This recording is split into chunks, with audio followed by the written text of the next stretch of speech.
Hi guys, this is Vamshi and welcome to our channel. ఈ వీడియోలో మనం మహారాష్ట్ర దాచిన అద్భుతమైన అందమైన సీక్రెట్ ఏంటి అనేది తెలుసుకుందాం.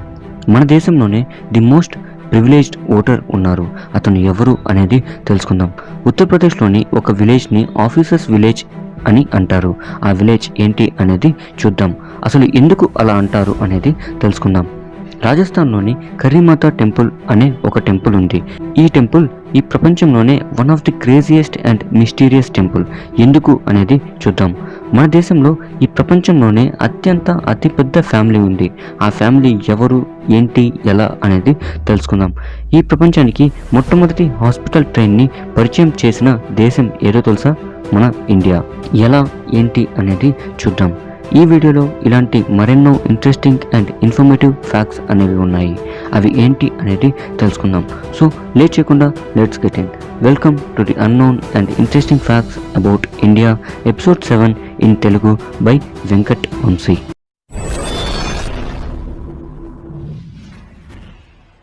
నెంబర్ 1.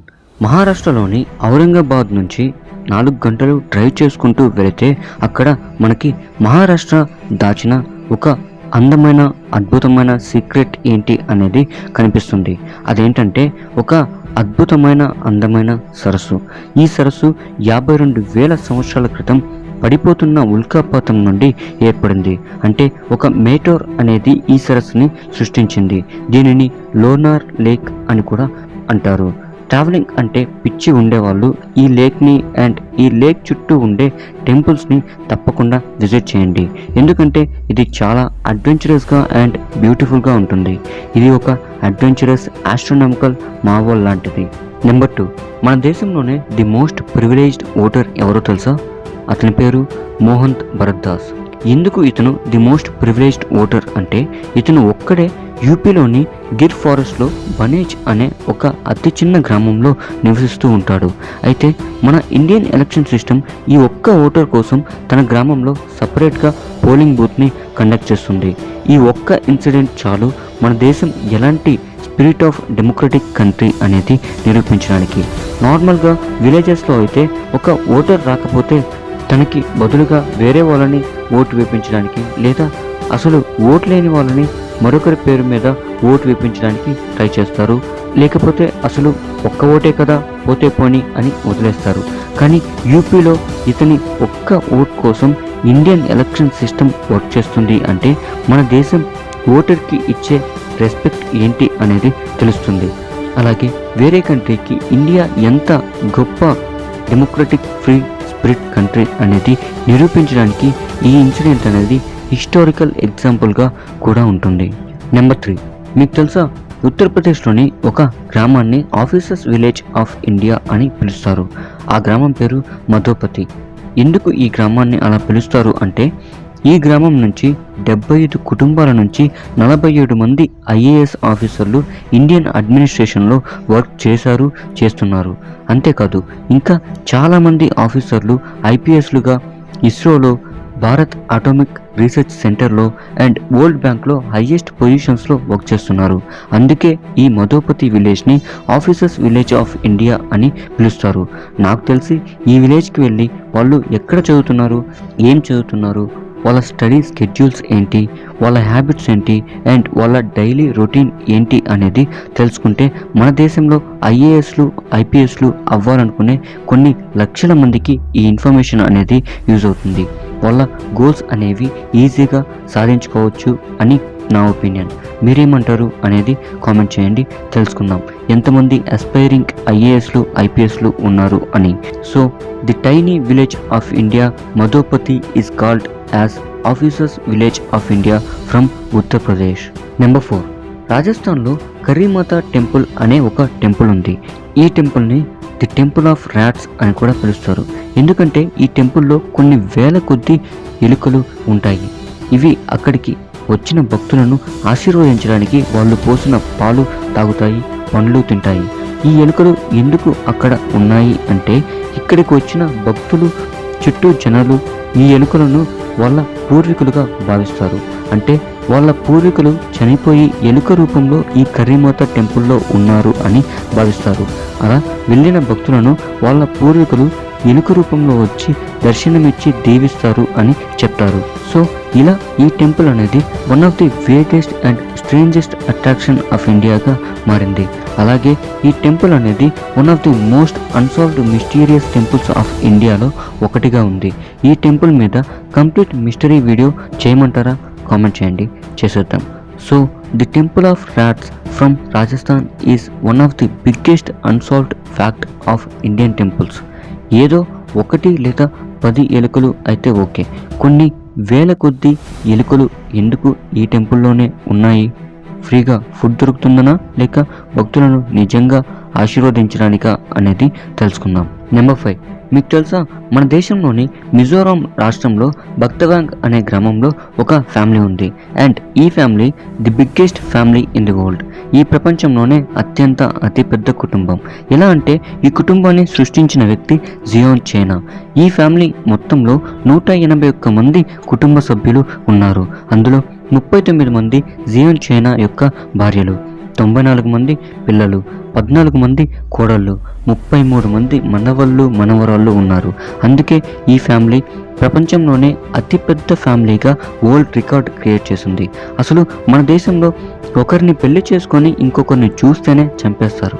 అలాంటిది ఇతను ఏకంగా 39 మందిని పెళ్లి చేసుకున్నాడు. అది సరే, ఒకరిని ఒకరు ఎలా ఒప్పుకున్నారు సరే, 94 మంది పిల్లల్ని ఎలా కన్నావు తాత? ఎలాగోలా కన్నావు. మళ్ళీ 14 మంది కోడళ్ళు, వాళ్ళకి 33 మంది పిల్లలు. అంటే మీ పిల్లలు పెళ్లి చేసుకొని పిల్లల్ని కంటున్నా కానీ నువ్వు వాళ్ళకి బాబాయిలు, పిన్నీలు, అత్త మామల్ని పుట్టిస్తూనే ఉన్నావా? అసలు ఎలా తాత? అంత స్టామినా ఎలా వచ్చింది? అది వదిలే, నాకొచ్చే ఒక డౌట్, వీళ్ళందరినీ ఎలా కన్విన్స్ చేసావు? వాళ్ళందరికీ ముందే చెప్పావా మనం ఈ ప్రపంచంలోనే అతిపెద్ద ఫ్యామిలీని క్రియేట్ చేద్దామని? ఎందుకు కదా మన దేశ జనాభా చైనా పాపులేషన్ని దాటింది. మీకు తెలుసా, వీళ్ళందరి కోసం 100 గదుల రూమ్ని, ఒక పెద్ద మ్యాన్షన్ని నిర్మించాడు ఈ తాత. దాంట్లో ఏముందిలే, ఈ ప్రపంచంలోనే అతిపెద్ద ఫ్యామిలీని క్రియేట్ చేసిన వ్యక్తికి ఒక 100 రూమ్ల మ్యాన్షన్ని క్రియేట్ చేయడం ఒక పెద్ద పని చెప్పండి. అయినా మా బ్రతుక్కి ఒక్క అమ్మాయి దొరక్క సింగిల్ కింగులం అనే ట్యాగ్ లైన్ని వేసుకొని బ్రతుకుతూ ఉంటే నీకు 39 మంది భార్యలు. అసలు ఎలా పడేసావు తాత? ఎలా ఒప్పించావు? ఆ టెక్నిక్, ఆ లాజిక్ ఏంటో చెప్తే మన ఇండియన్ యూత్కి కూడా మీ మార్గంలో మీ అంత గొప్పగా కాకపోయినా మీతో పోటీ పడ్డం అంటే అసాధ్యం, కానీ ఏదో 1-2 పిల్లలతో లైఫ్లో సెటిల్ అవుతారు కదా. కొంచెం ఆ స్కిల్స్ ఏంటో చెప్తారా? ఐఎమ్ రిక్వెస్టింగ్ యూ, చెప్పండి తాత ప్లీజ్. ఏమంటారు? సింగిల్ బాస్ తెలుసుకుందామా వద్దా? కామెంట్ చేయండి.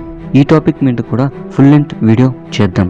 అంటే అంతమందిని ఎలా పడేశాడు అని కామెంట్ చేస్తే చేస్తాను, లేదంటే వద్దు, మీ ఇష్టం. So the biggest family in the world is mister Ziona Chana family from Baktawng village, Mizoram state, from India. Number 6, ఈ ప్రపంచంలోనే మొట్టమొదటి హాస్పిటల్ ట్రైన్ ఏదో తెలుసా? The lifeline express. దీన్ని జీవన్ రేఖ ఎక్స్ప్రెస్ అని కూడా అంటారు. ఈ సర్వీస్ని జూలై 16, 1991న మన Indian railways and IIF impact India foundation ద్వారా ఈ సర్వీస్ని లాంచ్ చేశారు.